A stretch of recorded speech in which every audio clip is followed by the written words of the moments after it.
ಮನಸ್ಸುಗಳಿಗೆ ನಮಸ್ಕಾರ. ಗುಜರಾತ್ನ ಕರಾವಳಿ ತೀರದಲ್ಲಿರುವ ಐತಿಹಾಸಿಕ ಸೋಮನಾಥ ದೇವಾಲಯವು ಇಂದು ಭಾರತದ ಸಾಂಸ್ಕೃತಿಕ ಪುನರುತ್ಥಾನದ ಮಹತ್ವದ ಕ್ಷಣಕ್ಕೆ ಸಾಕ್ಷಿಯಾಗ್ತಾ ಇದೆ. ಪ್ರಧಾನಿ ನರೇಂದ್ರ ಮೋದಿ ಅವರು ದೇವಾಲಯಕ್ಕೆ ಭೇಟಿ ನೀಡಿ ವಿಶೇಷ ಪೂಜೆ ಸಲ್ಲಿಸುವ ಮೂಲಕ ಸೋಮನಾಥ ಸ್ವಾಭಿಮಾನ ಪರ್ವ ಎಂಬ ಅಭೂತಪೂರ್ವ ಕಾರ್ಯಕ್ರಮದಲ್ಲಿ ಪಾಲ್ಗೊಳ್ತಾ ಇದ್ದಾರೆ. ಈ ಭೇಟಿಯು ಕೇವಲ ಧಾರ್ಮಿಕ ಚಟುವಟಿಕೆ ಅಷ್ಟೇ ಅಲ್ಲದೆ ಭಾರತದ ಸಾಂಸ್ಕೃತಿಕ ಅಸ್ಮಿತೆಯ ಮರುಸ್ಥಾಪನೆಯ ಸಂಕೇತವಾಗಿ ಹೊರಹೊಮ್ಮಿದೆ. ಈ ಕುರಿತಾದ ಒಂದು ಸ್ಪೆಷಲ್ ಸ್ಟೋರಿ ಇಲ್ಲಿದೆ. ನೀವು ನೋಡ್ತಾ ಇದ್ರಿ ವಿವಿ ನ್ಯೂಸ್ ಕನ್ನಡ. ನಾನು ಅಕ್ಷತಾ ಕುಲಕರ್ಣಿ. ಸೋಮನಾಥ ದೇವಾಲಯದಲ್ಲಿ ಈ ವರ್ಷದ ಆಚರಣೆಯು ವಿಶೇಷ ಮಹತ್ವವನ್ನ ಪಡೆದುಕೊಂಡಿದೆ. ಕ್ರಿಸ್ತ ಶಕ 1026ರಲ್ಲಿ ಮೊಹಮ್ಮದ್ ಘಜ್ನಿಯು ಸೋಮನಾಥ ದೇವಾಲಯದ ಮೇಲೆ ದಾಳಿ ಮಾಡಿ 1000 ವರ್ಷಗಳು ಪೂರ್ಣಗೊಂಡ ಹಿನ್ನೆಲೆಯಲ್ಲಿ ಈ ಸ್ವಾಭಿಮಾನ ಪರ್ವವನ್ನ ಆಯೋಜಿಸಲಾಗಿದೆ. ಪದೇ ಪದೇ ಆಕ್ರಮಣಗಳಿಗೆ ಒಳಗಾಗಿದ್ರೂ ಪ್ರತಿ ಬಾರಿಯೂ ಪುಟಿದೆದ್ದ ಈ ದೇವಾಲಯವು ಭಾರತೀಯರ ಅಚಲ ನಂಬಿಕೆ ಮತ್ತು ಸಂಕಲ್ಪದ ಪ್ರತಿರೂಪವಾಗಿದೆ ಎಂದು ಪ್ರಧಾನಿಯವರು ಈ ಸಂದರ್ಭದಲ್ಲಿ ಬಣ್ಣಿಸಿದ್ದಾರೆ.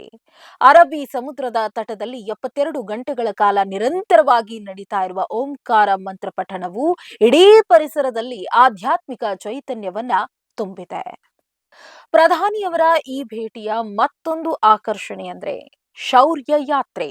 ಶತಮಾನಗಳ ಕಾಲ ಸೋಮನಾಥ ದೇವಾಲಯದ ರಕ್ಷಣೆಗಾಗಿ ಹೋರಾಡಿ ಪ್ರಾಣ ತ್ಯಾಗ ಮಾಡಿದ ಅಸಂಖ್ಯಾತ ವೀರ ಯೋಧರ ಸ್ಮರಣಾರ್ಥವಾಗಿ ಈ ಮೆರವಣಿಗೆಯನ್ನ ಆಯೋಜಿಸಲಾಗಿದೆ. ಇದರಲ್ಲಿ 108 ಕುದುರೆಗಳು ಪಾಲ್ಗೊಂಡಿದ್ದು ದೇಶದ ಶೌರ್ಯದ ಪರಂಪರೆಯನ್ನ ಪ್ರತಿಬಿಂಬಿಸುತ್ತಿವೆ. ಜೊತೆಗೆ ಸಾವಿರಾರು ಡ್ರೋನ್ಗಳ ಮೂಲಕ ಆಕಾಶದಲ್ಲಿ ಮೂಡಿ ಬಂದ ಸೋಮನಾಥದ ಇತಿಹಾಸದ ದೃಶ್ಯಗಳು ಭಕ್ತರ ಕಣ್ಮನ ಸೆಳೀತಾ ಇವೆ. ಸ್ವಾತಂತ್ರ್ಯ ನಂತರ ಸರ್ದಾರ್ ವಲ್ಲಭಭಾಯಿ ಪಟೇಲರ ನೇತೃತ್ವದಲ್ಲಿ ಸೋಮನಾಥ ದೇವಾಲಯದ ಪುನರ್ ನಿರ್ಮಾಣ ಕಾರ್ಯ ಆರಂಭವಾಗಿತ್ತು. 1951ರಲ್ಲಿ ಅಂದಿನ ರಾಷ್ಟ್ರಪತಿ ಡಾಕ್ಟರ್ ರಾಜೇಂದ್ರ ಪ್ರಸಾದ್ ಅವರು ಈ ದೇವಾಲಯವನ್ನ ಲೋಕಾರ್ಪಣೆ ಮಾಡಿದ್ರು. ಈಗ ಈ ಪುನರ್ ನಿರ್ಮಾಣ ಕಾರ್ಯಕ್ಕೆ 75 ವರ್ಷಗಳು ತುಂಬುತ್ತಾ ಇರುವ ಸುಸಂದರ್ಭದಲ್ಲಿ ಪ್ರಧಾನಿ ಮೋದಿಯವರ ಭೇಟಿಯು ದೇಶದ ಸಾಂಸ್ಕೃತಿಕ ಹೆಮ್ಮೆಯನ್ನ ಮತ್ತಷ್ಟು ಎತ್ತರಿಸಿದೆ.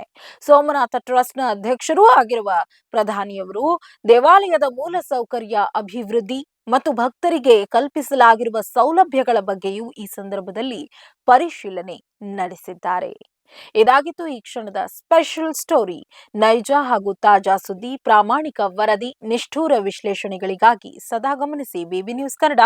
ಇದು ಕನ್ನಡಿಗರ ಪ್ರತಿಧ್ವನಿ.